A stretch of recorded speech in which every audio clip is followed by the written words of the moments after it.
Assalomu alaykum. Ilmiy-texnik axborot markazi tomonidan tayyorlangan energetika sohasidagi ilmiy va innovatsion ishlanmalar bo'yicha dayjest xabarlarni e'tiboringizga havola etamiz. 25 yil xizmat qiladigan batareya yaratildi. Yaponiya va Germaniya olimlari super samarali quyosh paneli yaratdi. Havodan olinadigan yoqilg'i kashf qilindi.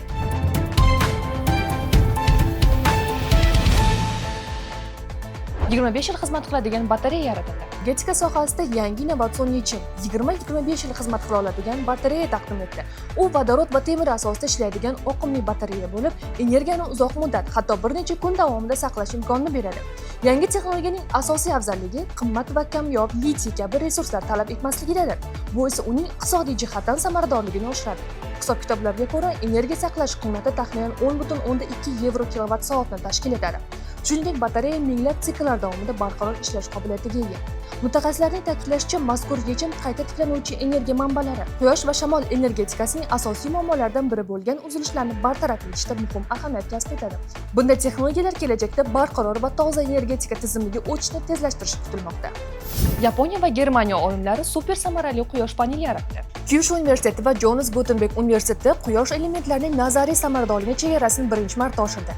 Yangi texnologiya Signet Fission effektiga asoslanadi va har bir fotondan 1,3 dan ortiq energiya olish imkonini beradi. Bu esa hozirgi standart panellarga nisbatan sezilarli darajada yuqori natija. Mutaxassislar ta'kidlashicha, ushbu yondashuv quyosh energiyasining samaradorligini oshirish bilan birga uni arzonroq va keng ko'lamda qo'llash imkonini yaratadi.